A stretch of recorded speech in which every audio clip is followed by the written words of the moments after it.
Here we are. Yeah. Happy Friday, everybody. This is Ananda Free. And this is Zakai. I'm Zakai. We're here to have some African spiritual conversations. My face all extra shiny. And so, a little background. Ananda is a multidisciplinary artist. Just some of her work behind us here. She's an author. You can find her book and some other products that we have on our website. WeirdWonders.fun. I wanted to focus on that. I don't want people too confused looking all over the place. Because you said books. Yeah, it's there. The book is there. Right, but I have another. You have another book. Yes. See, there it is. So she's got so many things. They don't do that. So go on her IG, Sweet Weirdness, or you can see her on Facebook as well and find out about all the details of what's happening. And this is the amazing, the incomparable. Well, thank you. The thoughtful, brilliant artivist. Soon to go to the barber. Activist, humanitarian, author, playwright, thespian, only in the house, director of documentaries and world bridger, change agent, world traveler, globe trotter, my sexy man, Zakai Free. Oh, and priest. And priest in African traditional religion, and in Asheshe Yoruba. Both of us are, well, in that, and I'm also an initiate in West African Udum under Mami Wata. Okay. And today we're going to be speaking about the journey, the Christianity and ATRs, and how do all those things work together or not? How do we get to this position where we're in right now? And getting in relationships, whether, I don't think platonic matters so much sometimes, depending on the friend circle, but getting in relationships with people, mostly romantically, we're thinking about, so dating, marriage, who practice or have a whole different spiritual philosophy, and or only dating those who are marrying and creating progeny with those who have the same philosophy, right, and who may have even been raised in the same ways, right. So what was I going to say? We pray that this message, this broadcast is finding you all doing really good and helpful, because there's so many life-changing things that it seems like it's just revving up and ramping up in the world daily. So much stuff happening. Yes. Excuse me. And so this week has definitely been very intense with what we've heard in the news. And then a young man was murdered in Wisconsin, unarmed, 19 years old. Wow. And his girlfriend was critically wounded in her abdomen area. This is by the police? By the police. I didn't hear about that. Yeah, wow. I saw that yesterday. Wow. And so just holding space and container for our people all over the world. Folks in Nigeria. Our brothers standing up against police brutality there. Ending SARS, And there was a presidential debates last night. I didn't watch that, but and all of that actually lends into where the conversation we're going into. And so one of the things that when I was talking to Zakai a while ago, I was saying, every week we're on here, right? And he mentions the fact that he grew up in the church. Yes. And I didn't necessarily. My road is kind of twisted and windy in a non-Black Christian way. And he grew up the son of a bishop, Mm-hmm. son of the first lady, and comes through a succession of pastors, ministers, Right. people in the Black church. Mm-hmm. And his oldest brother is a pastor a now. pastor, Mhm. and his oldest sister He's a minister. is a minister. Mhm. And so, and just cousins and all, people just throughout the family, Yes. Yes. And so I wasn't raised in that space. Mhm. My father is Muslim. And he's a Sunni Muslim from out of West Africa. And my mother was raised, Baptist, like Southern Baptist Christian. Even though she told me her father used to burn like cayenne pepper in the house to drive the haints out. Everybody wake up, can't breathe. Right. He driving out more than Hanks. He driving out the saints too. Everybody run up out of here. And making my eyes itch. Well, one of the things that I prayed for, in praying for a mate, was someone who was matched with me spiritually. Mm-hmm, mm-hmm. And let's back up for a second though. You said you prayed for a mate. Now people out here praying on mates. Can you? I mean, like that's an essential first step. I mean, you actually were asking spirit for something specific. Yeah, because I found myself in relationships with people who were spiritual, and I'm not doing this to degrade what we believed at the time. Right. But I also am like, when people say they want somebody that's spiritual, negative forces are spiritual. It's all spiritual, baby. Sure. You know what I mean? Sure. So what spirits, and not saying the people I was involved with before were like worshiping malevolent forces, but being very clear, because some people say they're spiritual, so they don't have to make a choice. Right. So they can just be kind of like shopping, really. Yeah, shopping and being all over the place. And that's fine too for those who have a hard time with conforming or feel like it would be oppressive to practice an organized religion, or who've come from a lot of trauma from church or the temple or the whatever. Right. And because I dealt with people who were women before and identified more masculine center, and came out of the church, and when they came out in their lives, it was like hard. Right. They wanted to get as far away from anything that looked like doctrine or anything that looked like oppression, or felt like they would not ultimately be accepted. Right. And but I found that in that they didn't have faith. And not that I had a whole lot, but I knew there was more to what I was doing. I knew there was more to just doing like channeling and working with angelics or spirit guides, or, you know what I'm saying? Like, none of those things are wrong or bad.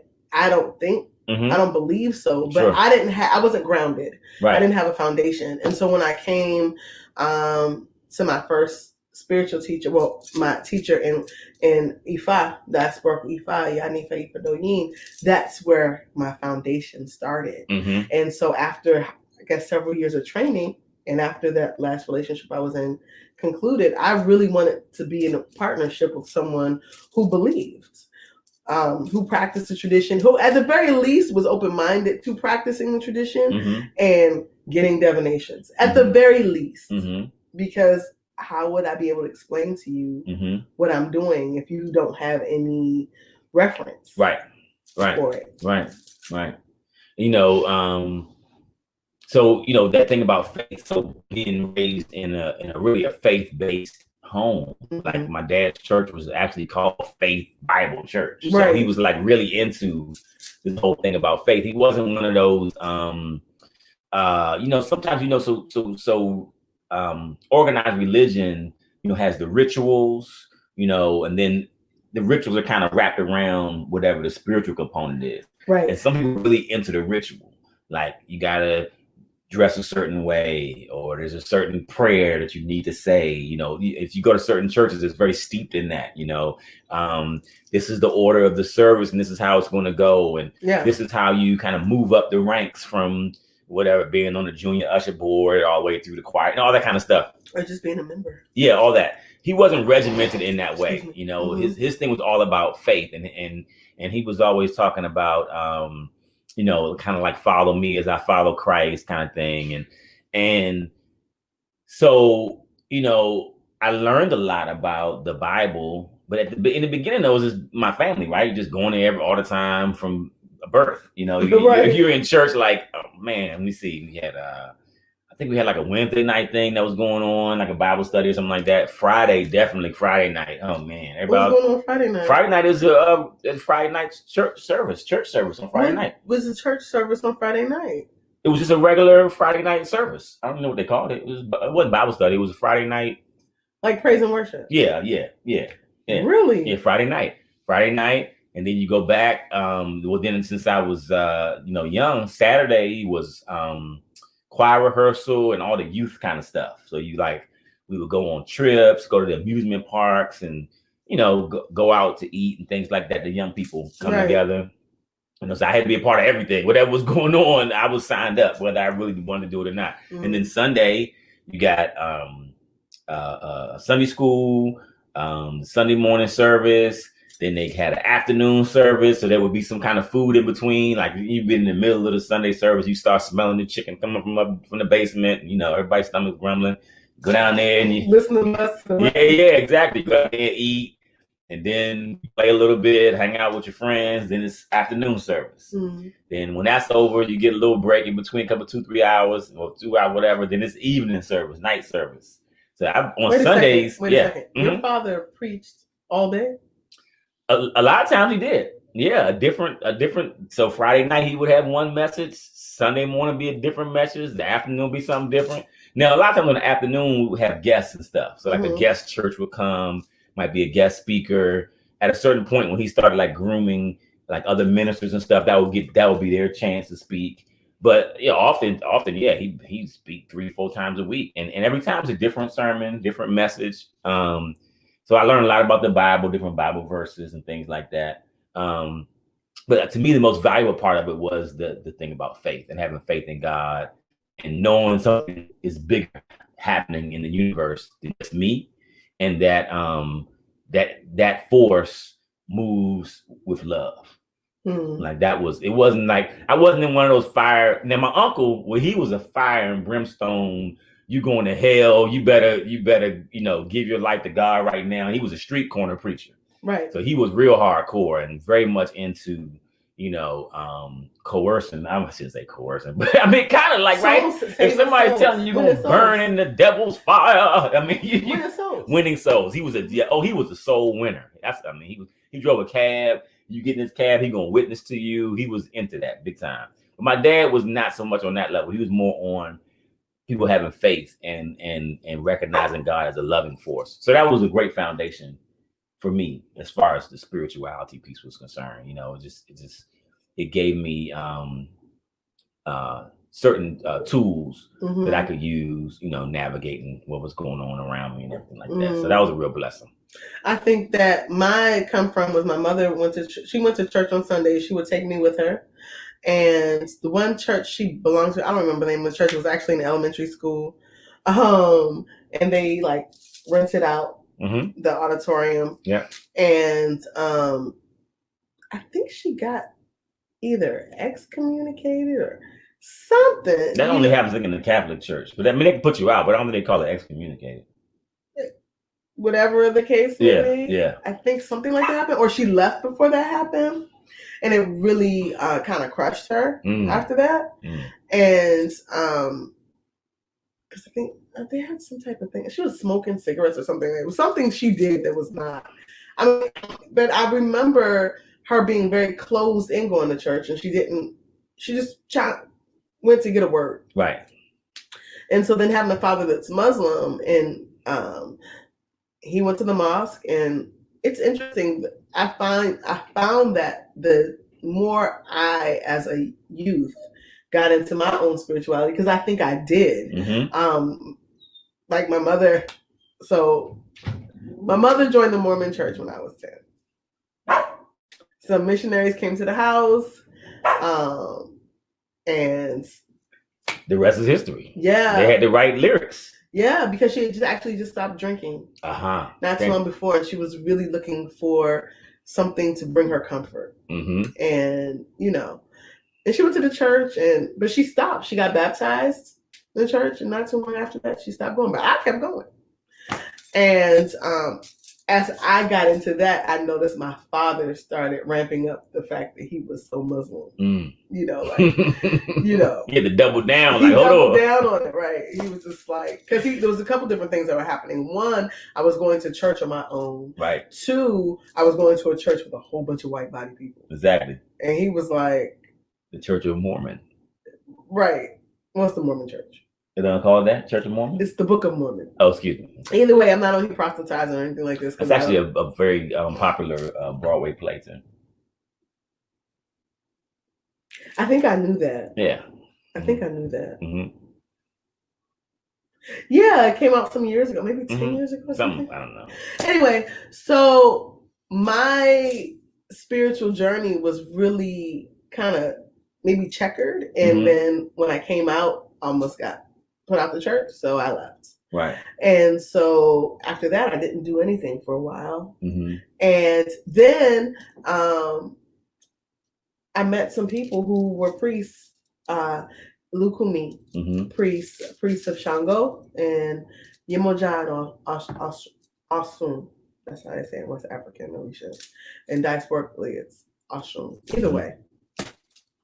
And I had a hard time with like, it was okay for me like to get a reading, but then when they told me I was a child of this deity, it just was like, and then I really had a hard time because I was like, but you're talking about deities, but where's God? Because I was used to the one God. I wasn't used to gods with a little g. Well, God having personalities, not separate, but just and diversity, and really was.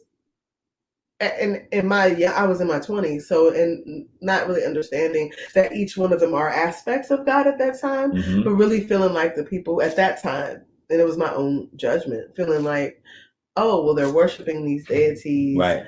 And give them candy and give them stuff to have things, but it didn't feel like they were like deeply connecting to them. That's what my thing was. Not that I was all deeply connected myself, but it kind of threw me off. So when I started training with my first godmother, she really moved in faith. Like, and she taught that, and she taught prayer. Right. And so I feel like in the times that we live in, and people are in relating processes, and they find themselves in relationships with people who, they might make good money. The sex might be really good. They come together through pain points and trauma, and there isn't a spiritual foundation. So when things get really tough, and they actually start to pull themselves apart because there's no foundation other than, oh, I like you, you like me, or I love you, you love me, and we said we're going to be together. Right. Right. No, it has to be, if you don't have that foundation, like what you're saying, then you don't really have the support that you really need to have a good functioning relationship. Just backing up a little bit, coming out of the church, there's the Trinity, the Father, Son, and Holy Ghost. And at a young age, I always question that, like, Father, Son, like, where's the feminine? Like, where's the mother? Like, the Holy Ghost? Like, what's the ghost? And I would ask those questions in my mind. I wouldn't necessarily ask them out loud to people, but I was just thinking about it. Yeah. And so then, as I got older, and then I realized that the characters in the Bible, were African people. Like, I didn't know that. They weren't preaching that at that point. But when I started looking into it, I said, oh, okay, this is actually happening in Africa. These are African people. Right. So that gave another perspective on it. And then as far as the diversity, like when you said seeing different kind of deities and everything, the Trinity allowed me to accept that even more, because I was like, okay, well, if it's three, just the division 3 and 1, well, it can be more than 3. You know what I'm saying? Like, that's how my mind was working. And as my journey came through yoga and kind of Hindu philosophy, and then I was exposed to yoga when I was in college and stuff. I didn't really embrace it until you and I got together. But to that point about people, in the church, they have this idea about not being unequally yoked. Do not be unequally yoked with unbelievers, or something like that. And at the time, people say, well, that means everybody needs to be saved in the household. But now I'm coming to understand that it's really about having a common understanding or ground. So you could be Muslim and I could be, practicing the ATR if we both have faith at our core, right? Is that, you think that's a reasonable proposition or possibility? Yeah, I'm sure it is. Or do we all have to be doing the same thing in the house in order for it to But work? my thing is this: if that's the example, right? When a person has to go get work done, they're not just getting work done for themselves. Like if they go get divination, in my experience, when I go to a Yanifa, which is a high priestess in Ifa, or a Babalawo, which is a high priest of Ifa, both of them are high priests of Ifa. If I go to one of them and I go for a reading, or even a Iyala Orisha, Bible Orisha, an Orisha priest or priestess, somebody who's initiated to one of the deities like Ashun, Yemoja, Ogun, Obatala, Oya, Shango. What was I going to say? Yeah, someone who's initiated to them, and it comes out in the divination, something about our children or something about my mates, right? And offerings have to be made, or appeasements need to be done, or how you say, Ebo needs to be made, then I'm including that person by virtue of me practicing the tradition. So if that person is Muslim or Baha'i or Christian or hell, agnostic, because there are people who get in relationships with people who are agnostic and or atheists. Sure, definitely. And so how does that affect the space? Right. You know what I mean? If I'm looking at you like you're getting some work done, and I'm like, I'm into that. Right. And let's say we even have like maybe shared finances and stuff. Right. And so you're using some of the resources to go and get this work done. That means, and I don't value it. I don't agree, So then, yeah, that's a conflict right there. That's a deep conflict. Which means people have to work on that deep. People have to work on that deep conflict. We have children in the background. People get to work on that conflict before that gets to be a part of the conversation before the relationship ever really takes off. And I think sometimes some people, not all, but some people may not take that into consideration. They be like, oh, I feel so good. I feel so free. I feel like, I can be honest and open with you. But how one believes is a very intimate, deep, and sacred part of their life, So we were thinking about that earlier, and just thinking about how that plays a role in whether or not people stay together. Also, there are people who do practice the same religion or traditions and use the tradition or religion to oppress their partners or their household. Hi, how you doing? Walaikum assalam. And I think that that's important to note, that it's sometimes individuals can get in relationships with people and they think, oh, this is great. We have the same ideas. We have the same philosophy. We practice the same tradition, or we practice the same, I'm going to say African spirituality. We practice the same African spiritual tradition. Or we were raised in it together. We were raised in the same community, but the person's character is not savory. They might have some alcohol issues or abuse issues or mental health challenges, which do come up in relationships. And so how does, being in the same traditions, practicing the same traditions as well, sometimes make it not allow for dysfunctions to occur. Does that make sense? Like, so I've known of people and have heard of people who practice ATRs, very devoted, very communal, very community oriented, but there might be issues of drugs or abuse or, you know what I'm saying? Like things like this. And so at the base of it, these traditions that we practice, these African spiritual traditions that we practice are containers for us to heal, and also are not siloed. So it is important for people to get counseling in their marriage. You know, just making offerings or just making ebo, you know, going through, you know, possession, things like this. That's not going to be the thing that saves the marriage. That doing core work around self-awareness and spiritual self-development is absolutely important. It's essential in order for people to be their whole being, body, mind, and spirit. And so I think that, yes, I personally believe that it's important that if there are two people coming together, especially with a traditional, like I'll say Ifa, any of the African traditional spiritual traditions, religions that I know of, I think it's really important. Do I think that relationships can maintain even though a partner may not practice? Sure. But at the very least, there has to be a respect for the other partner that does practice the tradition. I was speaking about, I got all into like, you know, the spiritual part. Yeah. Practicing an African traditional religion and being with somebody. Sometimes there's hindrances when people practice the same too. Yes.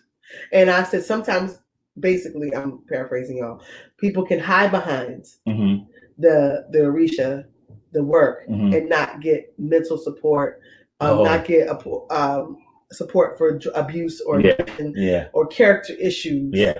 You know. Yeah. But that what you're talking about there is actually, to me, did you say salam alaikum to this person? Yeah, I did. You know, it's that's a fundamental piece, is the embracing counseling and realizing that we come with so much baggage and trauma, and you could be a really happy-go-lucky, affable person and not feel like any of that stuff is happening. When you come into a relationship and that mirror is in front of you, all kinds of things are triggered. And I think that, you know, it's fundamental, I think, to get some of that healing work done, because then it helps you to be able to be more available for your mate and a partner. I think it's unrealistic to think just because we're in love that all of a sudden we're these open books and we're just gonna be able to just, you know, navigate it all ourselves. Because up until that trigger happened, and that moat show up out of nowhere with the crocodiles and the drawbridge comes up, you be like, what happened? And we talk a lot here in ATR on this show. We talk a lot about you know, community, right? And how relationships are actually a part of community. They don't operate, you know, in isolation. Right. And here in America, you know, that can happen, right? It's like back to the church again. They would say some scripture about leave and cleave. Like the woman's supposed to leave her family and cleave to her husband, and then they create a new family. But they don't talk about the tribal traditions coming out of the Hebrew and that kind of stuff, where you never actually leave your family. You know, it's your family expands and grows, and then everybody is involved in a way. There's communication going on, multi-generational, all that kind of stuff. So, When you were dating, did you date people that practiced, that meditated like you did, or that were deeply spiritual like you were? Was that did you find that you were attracted to that, or that was a prerequisite that you had without ever saying it out loud? I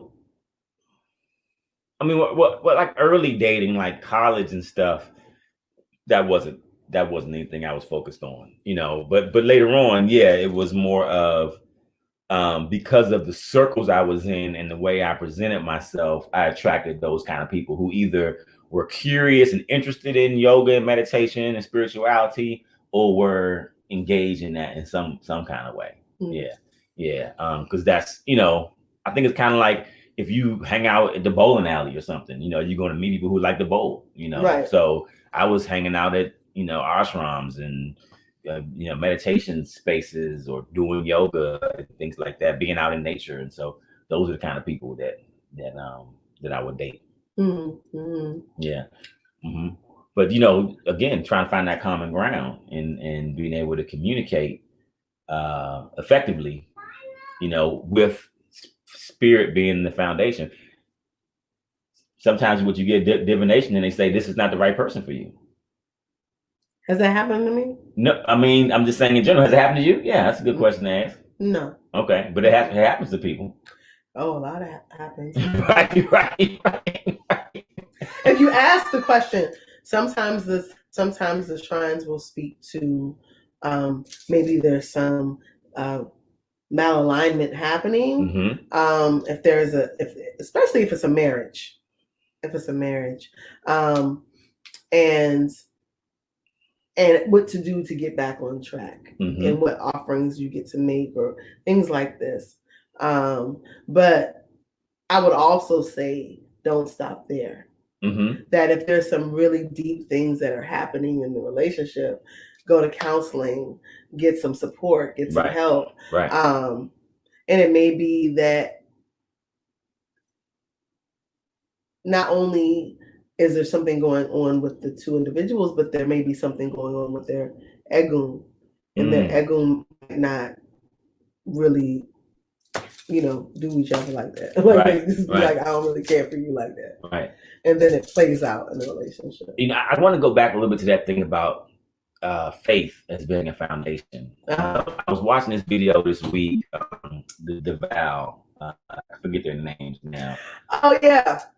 They're from they're like Jamaican or something. They have the 3 boys. They're Caribbean ancestry. Yeah. They're pretty popular on social media. Yeah. And they're going through something in their relationship, and the husband is kind of like, their sex life has changed from when they were dating. They've been together since they were like 17. But something has changed since the last baby, because I remember this being like a reoccurring thing. Yes. But they went back, told a history about this different stages in their relationship and how the amount of sex they're having is less, and all these different things that go on. And would you have married me if you would have known it turned out like this, and these kind of questions. And I'm listening to these people and I'm thinking, well, one, life is going to bring you all kinds of different changes. Right. Your income might change, your physical attraction, or the time you have. I mean, we have 3 young children, and making time to have loving exchange, it's something that you got to figure out.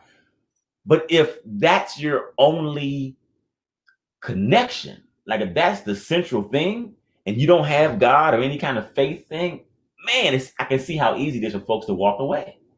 Because it's like, okay, well, this thing that I need, this shot of energy, this intimacy, but also kind of this, it's a spiritual exchange, a spiritual moment. But if you don't have anything deeper than that, then it's like, if this thing shifts, then what else do we have to hold on to? And it could be anything. It could be, we have a business together. If our business is not doing well, right, what else do we have to hold on to? And it's like, oh, I just got to get out of this because we're not having the success that we used to have. And I think that's where that faith comes in. Like, that's stronger than any of those things, than the sex, than the money. I mean, that, to me, if you don't have that, then you're kind of, going to be floundering. Any kind of strong wind that comes is going to knock you down. So that's why I was watching them, and I was like, I felt for them. And I put in the comments like, man, it'd be really important to kind of get deep in your spiritual. So many things happen. People's bodies change. Yeah. I know as a mother, my body is not the same as it was. And I'm not going to be in the gym 4 hours a day to make it like that. That's just not my priority. My priority is growing businesses. Right. And not to say that won't ever happen, but that's just not what I see for myself in this moment. Sure. Now, that being said, I think that it's important that there's I think in relationships, just me, that there's a good amount of selflessness that is on the table.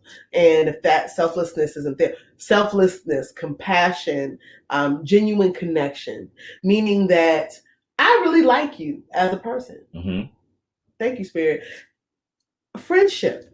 Yes. Having things that you find to be mutual interests, mutual, good conversations, things like that. There are people that have some major struggles in their relationships, and I am amazed. I talk to people all the time about relationships, and this one couple, they have not had physical intimacy in over 6 years. Ooh. And the wife she's going through a thing. But man, like in the government with that leave, use it or lose it. Yeah, but no, it's a real thing that and the husband really, he loves her. Right. And he has not done anything outside of their marriage. Mm-hmm. And he supports her and they're working it out. But they're friends. They're best friends. Right. Mm-hmm. And that is what gets them through. Right. And they also have common interests, and they also have a business together, and they also practice the same spiritual path. I think all of those things feed into the support and the foundation of having a relationship that is not going to falter, like you said earlier, when the slightest breeze blows. When just when you're talking about, I think a lot of times, hopefully this isn't off topic, but I think a lot of times there are women who feel like they're insignificant if they're not, spreading their legs or getting on their stomach, whatever the position is, with their mate every day, several times a day. They feel like, man, if I don't do this, then when he sees somebody out here, then he's going to stray. Right. You know what I'm saying? And I think some of that just has to do with discipline. Like a man being disciplined, even women being disciplined. I know women who have very high sex drives, but that goes back to being compatible. Right. In the beginning, most people can tell, like, it wears off a little bit. That's why you should the honeymoon period, you're saying? Right. And I think that's one of the reasons why people really don't get to compare anything to the beginning of anything. Okay. Say that again. People really may want to stop comparing things to a beginning, because just like you come out the womb and you're born in the beginning, you're not that infant that you were. You're evolving and changing and growing. And if one happens to not be a person that is in that flow of evolution, then they're going to get stuck and stagnant. And then a person will know, oh, this is where this person is. Right. When I came along, it was like, oh, a sunny day, and they did a little 1-2-1-2 type dance and stuff. Not to say they were absolutely being inauthentic, but it was like, oh, it's the moment. Right. But then after that moment passes and people get they become comfortable and they become their representative leaves, or they relax. Right. But I think that's important. It's important to note that everybody doesn't have high sex drives, even in relationships, Sure. And in a tradition that we practice that is very much, people don't usually say it. It is sexual. It is about procreation and children. Right. And building community. How do you do that? You have to have babies. Even the deities have a certain energy that you can feel in its potency. And so how does that work when there are people who are very connected to their deities in such a way that I don't want to say they emulate them, but some of those traits, characteristics come out in them. Right. Well, again, it's a relationship, right? You have a relationship with the Orisha. So the closer you get to them, and you're always encouraging me and telling me about this, the closer you get to them, the more those characteristics are going to come out in you, So they will inform the way you move and relate with people and all that kind of stuff. Yeah, I think it's important that individuals get to be really well informed. And I know as a woman, a lot of times women are the carriers of the spirituality in the home. That's right. It's real. And we are the ones that bring our partners along. And sometimes in relationships, a woman might meet a man that or a woman or whoever Mhm. she meets, and it's like, oh, they look good, smell good, we get good chemistry, their credit is good, and they're open Right. to this. Right. But what they find is that in some cases they're open to the person. Right. But don't come over here too intensely with that stuff you practicing with the shrines and the bells and all that other carrying on, because I don't know if I really want to do that. Yeah, and I think people become disenchanted when they find out, like, okay, now I'm in a relationship. I've been here for 2 years. I really do like this person. I actually love this person, possibly, but they're not on board with this. And how can I completely be my full self? How can I talk to them about possession? How can I talk to them about when the shrines come? How can I talk to them about me having to bring this four-leg animal in here to do offerings without them feeling away? You know, and I was open because of my spiritual journey and just being faith-based. I was open, but I realized that I wasn't available to go as deep as I needed to. So I was open, like I would go when she was doing the training and everything, and there'd be all these women there around the table, and they'd be learning stuff, and I'd just be in the other room watching TV or reading a book, whatever I was doing. And they had their thing going on, and I was, supportive of that. I would go to the bimbays and the festivals, and when they came out for the initiation, and I was there for all of that, and that stuff didn't bother me, or I wasn't afraid of or anything like that. But to come to the point to shift from being a passive acceptor of faith. So in the church, you don't really have to do a lot. You just got to attend right, and listen. Right. And you apply it, in your own life, but there's no like study or, unless you're trying to be a preacher or something like that. Right. But really it's just, you're just being a part of this thing that's happening. It's a moving train and you're sitting on it. In my yoga tradition, it wasn't that much different. I mean, yeah, I had to learn asana practice. I did learn how to teach certain breathing techniques and things like that, but it didn't require the level of kind of, I think, surrender in a way that I'm learning now about, Orisha tradition. And, me being kind of intellectual, I want to like know things and read books and stuff. And Anand would always say, hey, it's not in the book. You just sit with the shrines. You know what I'm saying? You get the relationship. You got to sit with the shrines. And for me, it was so going from an abstract space of meditating and not necessarily focusing on any type of entity, just, kind of allowing the peace to come over me, shifting into actually sitting with Orisha, sitting with this deity and building this communication. It was definitely a transition. But as you said, in a lot of households, and men don't want to admit this because we want to be the boss of everything. And then the church will tell you too that the man is the head of the household and all that kind of stuff.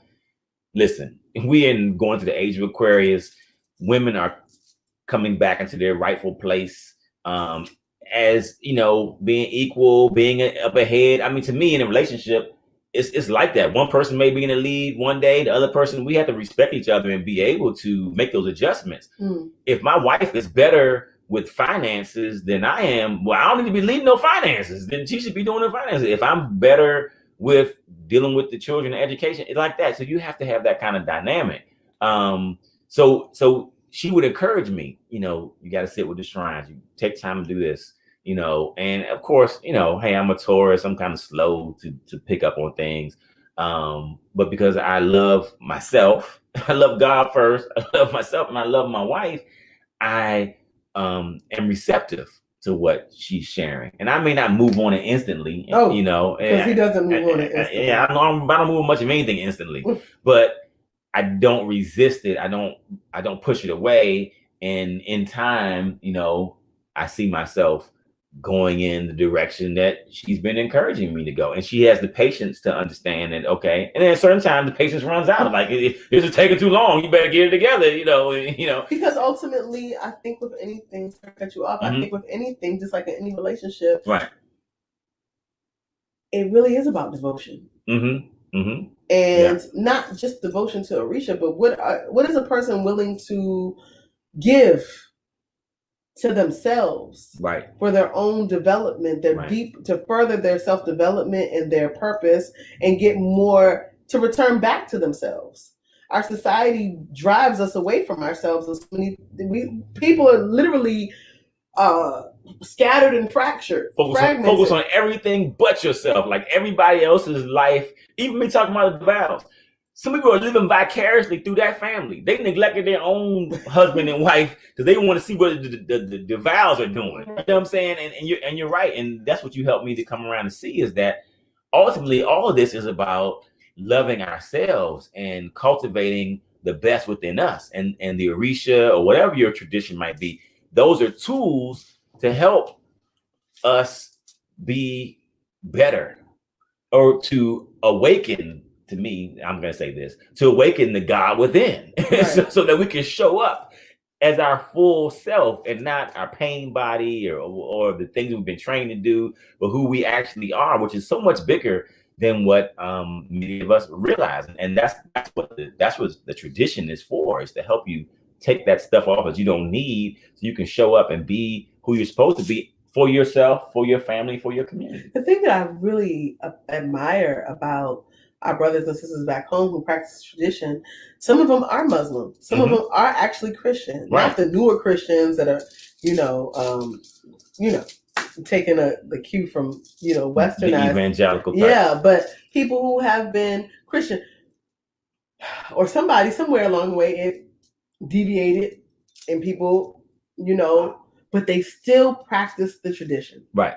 They still get their work done. They still read the Odu, the sacred corpus of Ifa. They still tend to their shrines in their family. They still do that.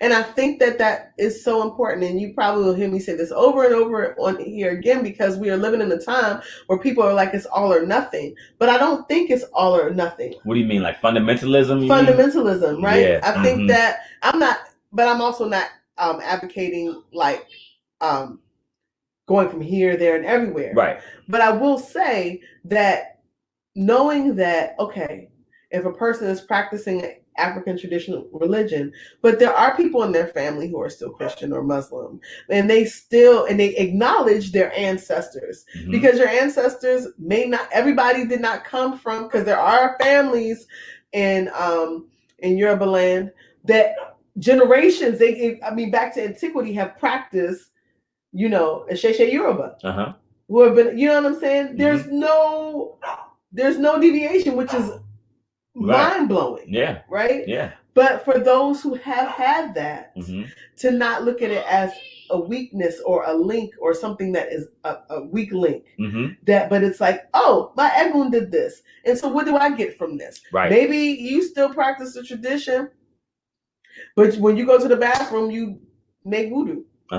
You know what I'm saying? You wrench your behind instead of, there's certain things I think that it all brings and lends. And ultimately, like what you said earlier, Baba, it's about faith and people cultivating their faith and going deeper into their own awarenesses, so they can come back, so they can be of full service to their family, to their community, at large. I just want to say this. Thank you. Now, I just want to say this, because a lot of times when I hear people, particularly from the Christian tradition, and we think about ATRs, they have this fear thing about, dealing with the ancestors, or dealing with Orisha, or, Ebo. There's this whole thing.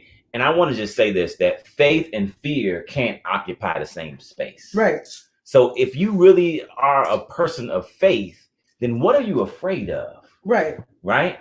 So, it's like, what are you afraid of? Right. Your faith gets to be strong enough for you to experience whatever it is. And God is going to be there if you know God. Yeah, but most people will probably not say that, because for them, it would be like, I'm setting myself up to be tested, for my faith to be tested. See, I don't understand that concept. Because if it's faith, then what is the test? If you have faith, this is faith. There's no. What do you worry about a test? Scared of death. I think that's what. But you're gonna die. Hey, newsflash, everybody! The end of this story, at some point, hopefully not today, but at some point, long time in the future, you get the chance to do everything you want to do. you manifest your dreams, you have a great experience. We're all gonna go. Our ancestors, they passed on, and they want to share things with us even now, so we can communicate with them. But why be afraid? A good piece. Our traditions, our ancestral traditions, teach us about the transition of life and prepare us for those kind of experiences. This Western stuff, because it is bits and pieces from here and there, it leaves us at a great loss, particularly around these issues. When it comes to like the end of life, people really get jacked up. I don't want to get too much into that, but I just want to say, like, well, I think one thing is because you've had a parent that has transitioned. Yes. So you have literally lived, because I haven't experienced that. I had a parent and my grandparents, and it was very different. Right. My father, because he was so steeped in faith, he sat there and he said, and now in his teaching in the church, he didn't teach anything about reincarnation or ancestral worship, none of that. But he told me directly himself, I'll be able to do more for you where I'm going than I can right here. That was like on his deathbed. Wow. That's what he said. We were all there when he transitioned. We felt his spirit leave his body. All that stuff happened. My grandfather, on the other hand, who was also a pastor, he was very afraid. This is your mother's father? Yes, my mother's father. He was very afraid. He was not prepared, in any kind of way to transition. And he had a lot of fear, and he really had a lot of resistance. And I think he had a pretty kind of a rough time, transitioning. So I saw that. My grandmother, on the other hand, my mother's mother, she just went to sleep. And then, it was very peaceful. So I got to see just different kind of shades of that. And I guess, I guess it does give me a different perspective when you witness. We really live with somebody. I mean, yeah. My first spiritual teacher, before I came, I'm sorry, the dog. Yeah, the dog was going crazy. You want to go get in your house? Go sit down. Sorry. Okay. Before we forgot what I was going to say. You're talking about me being exposed, and because the only person there's been two people in my life that I've been close to, but that weren't my parents that passed. And so for me, you got to have a chance to sit with these people, drink from their cups, grow up with them, and then also feel at least two of the three of them ancestors working life. A different kind of, because that says to you, like, oh my God, energy doesn't die. That's right. That's right. And they just went into another. I mean, we're going completely off topic, but they just completely went into. I mean, I don't think it's completely off topic, right? Ultimately, but they just went into another room. They dropped their body and they went on into the other space, right? And I think that these conversations, like the conversations that you and I have, are one of the reasons why I love what we have so much, because I can be free and vulnerable and run some ideas around spiritual philosophy or knowing or being or believing that I may not even share with somebody else. But like, babe, what do you think about such and such? But, oh yeah, I thought about that. And so when you have that builds a deeper space of intimacy, right? Rather than, for me, going to someone who does not believe in the same way, and may have some resistance around some of that. And think of it too, your relationship as a spiritual exchange. Even if you aren't spiritual, just the fact of people coming together sexually, you're sharing your spirit with the person, right? So there's a spiritual nature to relating, fundamentally, that you don't want to neglect, and if it's an exchange, then maybe if you don't have the same kind of belief system, a mutual curiosity about what the other person is doing. So if you're going to the mosque and I'm going to see the Babalawo, how do we talk to each other about these things and why one appeals, why am I in this tradition? And then a person that really loves you is going to want to find out more about it. They may Right. necessarily practice, Absolutely. but they're going to be accepting. Right. And they're going to be encouraging even. Your sacred path. Yeah, because they know this is a part of your evolution. Yeah. And because I love you, I'm invested in you, and I want you to be your best. Yeah. And I know and I see that this practice is helping you Right. to be a better person. Yes. So please go for it, you know? Yes. Yeah. Anything else? I'm trying to read what this says. I'm not sure what I don't know what that actually says. Do you know what that says? No. I'm not sure. I don't know what language. But that it's a live stream too. Is that in Arabic? I'm not sure. I don't know what that is. Don't know. Okay. Well, thank you for your comment. I'll go try to look that up later and see what that is. But no, I think this has been a real blessing because a lot of people are struggling with this thing around, particularly now with the COVID and all the stuff going on in society, trying to find answers. And this thing about spirituality and religion. Now the ATRs are starting to be more well known. What do I do? And I was telling someone the other day, you don't have to, like you just said, you don't have to put down your Bible or put down the Quran or put down whatever you're doing.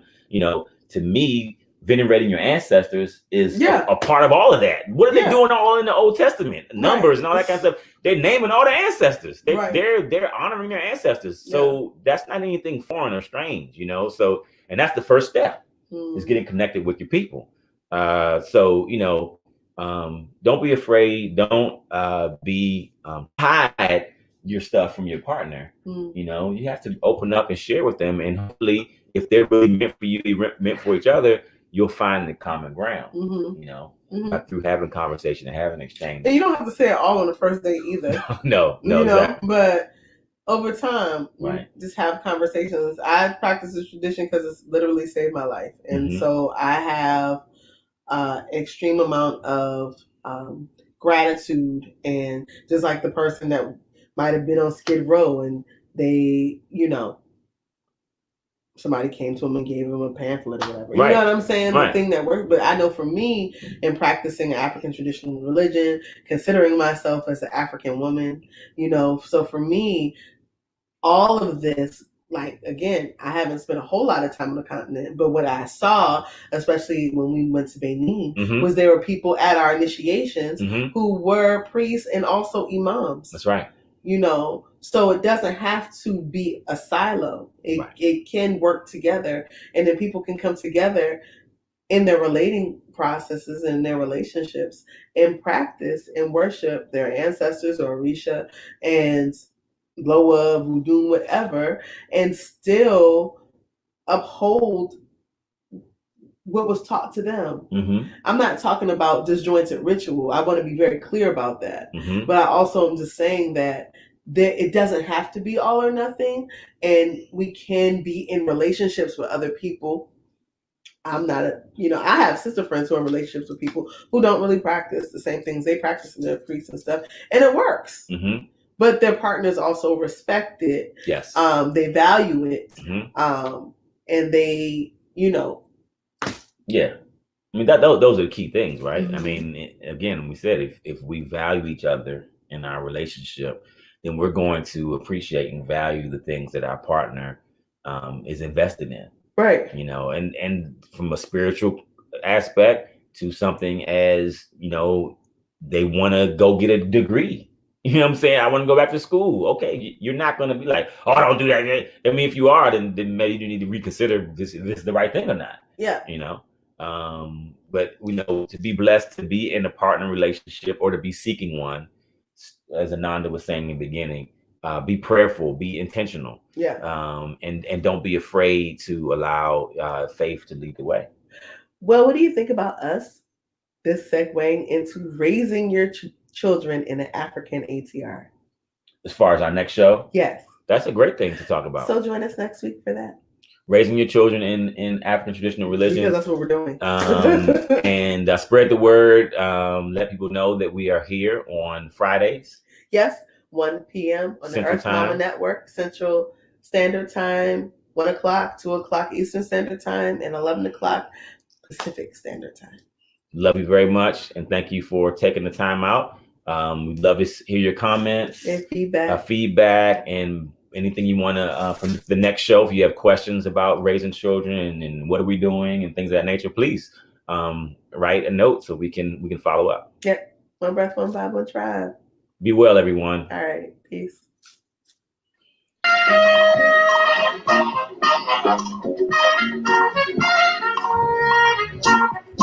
Going good.